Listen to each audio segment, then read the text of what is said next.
واقعات سیرت النبی صلی اللہ علیہ وآلہ وسلم قسط نمبر 24 اپنا اسلامک اسٹوڈیو کے معزز ناظرین، خاندان عبد المطلب کو دین حق کی دعوت دینے کے بعد جب آپ صلی اللہ علیہ وآلہ وسلم کو اللہ کی طرف سے اعلانیہ تبلیغ کا حکم مل گیا تو ایک روز آپ کوہ صفا پر تشریف لے گئے اور پکارا، یا صباحا یا صباحا، آئے صبح کا خطرہ، ہائے صبح کا خطرہ۔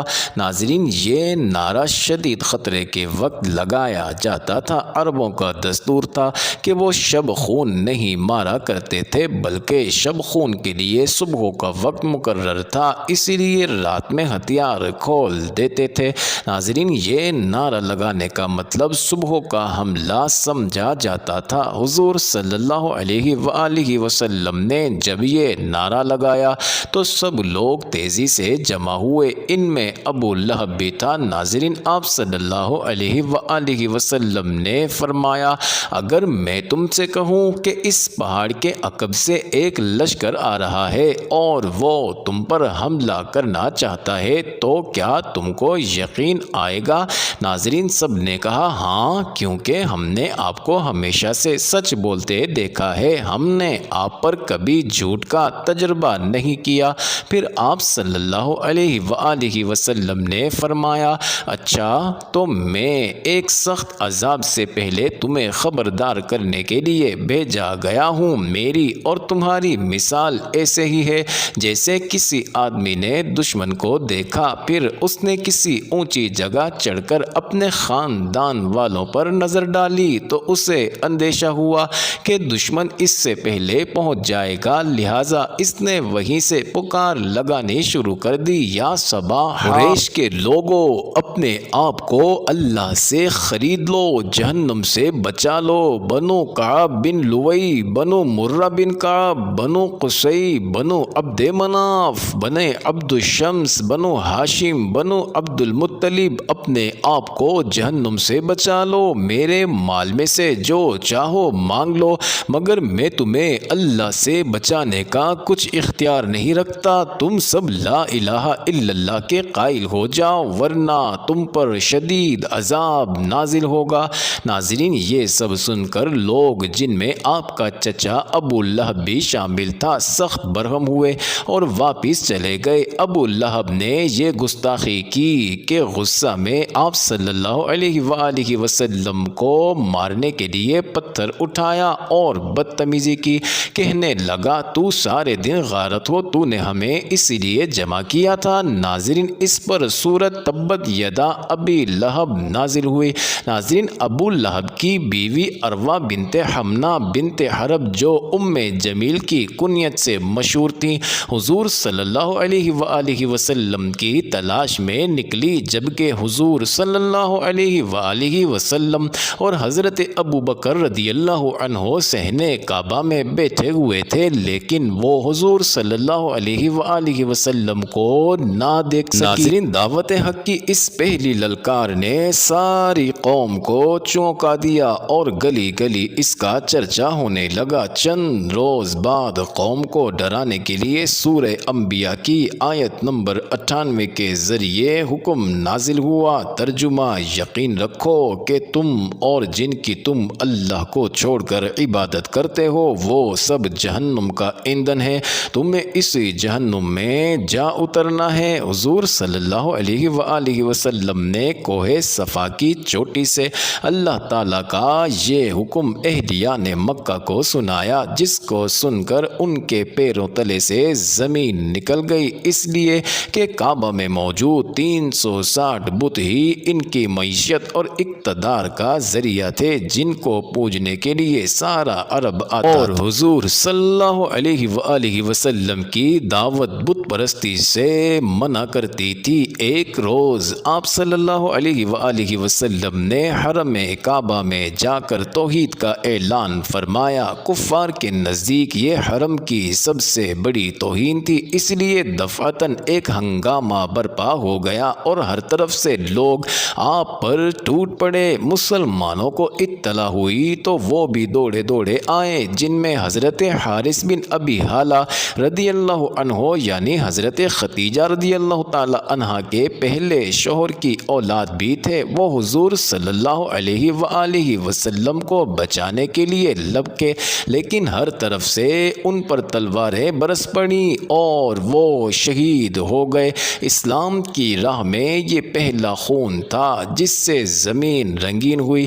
آپ صلی اللہ علیہ وآلہ وسلم کی دعوت کو دن بدن قبولیت حاصل ہوتی گئی اور لوگ اللہ کے دین میں اکا دکا داخل ہوتے گئے۔ پھر جو اسلام لاتا اس میں اور اس کے گھر والوں میں بغض، دوری اور اختلاف کھڑا ہو جاتا۔ قریش اس صورتحال سے تنگ ہو رہے تھے اور جو کچھ ان کی نگاہوں کے سامنے آ رہا تھا انہیں ناگوار محسوس ہو رہا تھا۔ انہی دنوں قریش کے سامنے ایک اور مشکل آن کھڑی ہوئی، یعنی ابھی کھلا کھلا تبلیغ پر چند ہی مہینے گزرے تھے کہ موسم حج قریب آ گیا۔ قریش کو معلوم تھا کہ اب عرب کے وفود کی آمد شروع ہوگی، اس لیے وہ ضروری سمجھتے تھے کہ نبی صلی اللہ علیہ وآلہ وسلم کے متعلق کوئی ایسی بات کہیں کہ جس کی وجہ سے اہل عرب کے دلوں پر آپ کی تبلیغ کا اثر نہ ہو۔ چنانچہ وہ اس بات پر گفت و شنید کے لیے ولید بن مغیرہ کے پاس اکٹھے ہوئے۔ ولید نے کہا، اس بارے میں تم سب لوگ ایک رائے اختیار کر لو، تم میں باہم کوئی اختلاف نہیں ہونا چاہیے کہ خود تمہارا ہی ایک آدمی دوسرے آدمی کی تکذیب کر دے اور ایک کی بات دوسرے کی بات کاٹ دے۔ ناظرین، لوگوں نے کہا آپ ہی کہیے۔ اس نے کہا نہیں، تم لوگ کہو، میں سنوں گا۔ اس پر چند لوگوں نے کہا ہم کہیں گے، وہ کاہن ہے۔ ولید نے کہا نہیں واللہ وہ کاہن نہیں ہے، ہم نے کاہنوں کو دیکھا ہے، اس شخص کے اندر نہ کاہنوں جیسی گنگناہٹ ہے نہ ان کے جیسی قافیہ گوئی اور تک بندی۔ اس پر لوگوں نے کہا تب ہم کہیں گے کہ وہ پاگل ہے معاذ اللہ۔ ولید نے کہا نہیں، وہ پاگل بھی نہیں، ہم نے پاگل بھی دیکھا ہے اور اس کی کیفیت بھی، اس شخص کے اندر نہ پاگلوں جیسی دم گھٹنے کی کیفیت اور الٹی سیدھی حرکتیں ہیں اور نہ ان کے جیسی بہکی بہکی باتیں۔ لوگوں نے کہا تب ہم کہیں گے کہ وہ شاعر ہے۔ ناظرین، ولید نے کہا وہ شاعر بھی نہیں، ہمیں رجز، حجز، قریز، مقبوض، مبسوط سارے ہی اصناف سخن معلوم ہیں، اس کی بات بہرحال شعر نہیں۔ ناظرین، لوگوں نے کہا تب ہم کیا کہیں گے؟ ولید نے کہا اللہ کی قسم اس کی بات بڑی شیریں ہے، اس کی جڑ پائیدار ہے اور اس کی شاخ پھلدار، تم جو بات بھی کہو گے لوگ اسے باطل سمجھیں گے، البتہ اس کے بارے میں سب سے مناسب بات یہ کہہ سکتے ہو کہ وہ جادوگر ہے، اس نے ایسا کلام پیش کیا ہے جو جادو ہے، اس سے باپ بیٹے، بھائی بھائی، شوہر بیوی اور کنبے قبیلے میں پھوٹ پڑ جاتی ہے۔ ناظرین، بالآخر لوگ اسی تجویز پر متفق ہو کر وہاں سے رخصت ہوئے۔ یہ قرارداد طے پا چکی تو اسے جامع عمل پہنانے کی کارروائی شروع ہوئی۔ کچھ کفار مکہ عازمین حج کے مختلف راستوں پر بیٹھ گئے اور وہاں سے ہر گزرنے والے کو آپ صلی اللہ علیہ وآلہ وسلم کے خطرے سے آگاہ کرتے ہوئے آپ کے متعلق تفصیلات بتانے لگے۔ جہاں تک رسول اللہ صلی اللہ علیہ وآلہ وسلم کا تعلق ہے تو آپ صلی اللہ علیہ وآلہ وسلم حج کے ایام میں لوگوں کے ڈیروں اور عکاظ مجنہ اور ذوالمجاز مجاز کے بازاروں میں تشریف لے جاتے اور لوگوں کو اسلام کی دعوت دیتے۔ ادھر ابو لہب آپ صلی اللہ علیہ وآلہ وسلم کے پیچھے پیچھے لگا رہتا اور کہتا اس کی بات نہ ماننا، اے لوگو اس کی بات نہ ماننا۔ ناظرین، مسند احمد میں اس کی یہ حرکت مروی ہے۔ اس دوڑ دھوپ کا نتیجہ یہ ہوا کہ لوگ اس حج سے اپنے گھروں کو واپس ہوئے تو ان کے علم میں یہ بات آ چکی تھی کہ آپ صلی اللہ علیہ وآلہ وسلم نے دعوی نبوت کیا ہے اور یوں ان کے ذریعے پورے دیار عرب میں آپ صلی اللہ علیہ وآلہ وسلم کا چرچا پھیل گیا۔ ناظرین، جب قریش نے دیکھا کہ محمد صلی اللہ علیہ وآلہ وسلم کو تبلیغ دین سے روکنے کی حکمت کارگر نہیں ہو رہی تو ایک بار پھر انہوں نے غور و و ہوز کیا اور آپ صلی اللہ علیہ وآلہ وسلم کی دعوت کا قلعہ کما کرنے کے لیے مختلف طریقے اختیار کیے، جن کا خلاصہ یہ ہے: ہنسی، ٹھٹا، تحقیر، استہزاء اور تکذیب۔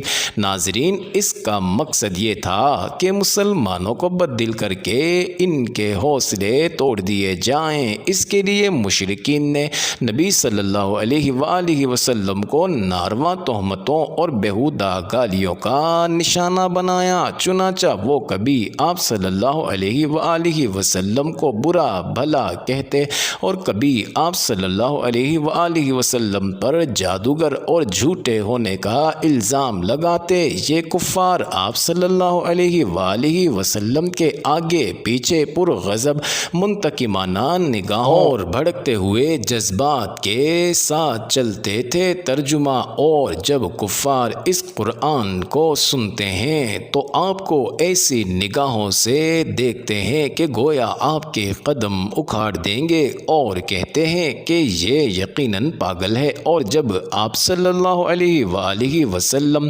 کسی جگہ تشریف فرما ہوتے اور آپ صلی اللہ علیہ وآلہ وسلم کے ارد گرد کمزور اور مظلوم صحابہ کرام موجود ہوتے تو انہیں دیکھ کر مشرکین استہزاء کرتے ہوئے کہتے۔ ترجمہ: اچھا، یہی حضرات ہیں جن پر اللہ نے ہمارے درمیان سے احسان فرمایا ہے۔ جواباً اللہ کا ارشاد ہے، کیا اللہ شکر گزاروں کو سب سے زیادہ نہیں جانتا؟ اپنا اسلامک اسٹوڈیو کے معزز ناظرین، عام طور پر مشرکین کی کیفیت وہی تھی جس کا نقشہ ذیل کی آیات میں کھینچا گیا ہے۔ ترجمہ: جو مجرم تھے وہ ایمان لانے والوں کا مذاق اڑاتے تھے اور جب ان کے پاس سے گزرتے تو آنکھیں مارتے تھے اور جب اپنے گھروں کو پلٹتے تو لطف اندوز ہوتے ہوئے پلٹتے تھے اور جب انہیں دیکھتے تو کہتے کہ یہی گمراہ ہیں، حالانکہ وہ ان پر نگران بنا کر نہیں بھیجے گئے تھے۔ ناظرین، انہوں نے سخریہ اور استہزاء کی بڑی کثرت کی اور طعن و تضحیک میں رفتہ رفتہ آگے بڑھتے گئے، یہاں تک کہ رسول اللہ صلی اللہ علیہ وآلہ وسلم کی طبیعت مبارک پر اس کا اثر پڑا، جیسا کہ اللہ تعالیٰ کا ارشاد ہے۔ ترجمہ: ہم جانتے ہیں کہ یہ لوگ جو باتیں کرتے ہیں اس سے آپ کا سینہ تنگ ہوتا ہے، لیکن پھر اللہ تعالیٰ نے آپ صلی اللہ علیہ وآلہ وسلم کو ثابت قدمی عطا فرمائی اور بتلایا کہ سینے کی یہ تنگی کس طرح دور کی جا سکتی ہے۔ چنانچہ فرمایا، ترجمہ: اپنے رب کی حمد کے ساتھ اس کی تسبیح کرو اور سجدہ گزاروں میں سے ہو جاؤ اور اپنے پروردگار کی عبادت کرتے جاؤ یہاں تک کہ آخری وقت آ جائے۔ اور اس سے پہلے یہ بھی بتلا دیا کہ ان استہزاء کرنے والوں سے نمٹنے کے لیے اللہ ہی کافی ہے۔ چنانچہ فرمایا، ترجمہ: ہم آپ کے لیے استہزاء کرنے والوں سے نمٹنے کو کافی ہیں۔ جو اللہ کے ساتھ دوسرے کو معبود ٹھہراتے ہیں انہیں جلد ہی معلوم ہو جائے گا۔ اللہ نے یہ بھی بتلایا کہ ان کا یہ فعل جلد ہی وبال بن کر ان پر پھوٹے گا۔ چنانچہ ارشاد ہوا، ترجمہ: آپ سے پہلے پیغمبروں سے بھی استہزاء کیا گیا تو ان کی ہنسی اڑانے والے جو استہزاء کر رہے تھے اس نے انہی کو گھیر لیا۔ معزز ناظرین، یہ انٹرسٹنگ ویڈیو جاری ہے، اگلی ویڈیو قسط نمبر 25 میں دیکھنا مت بھولیے گا۔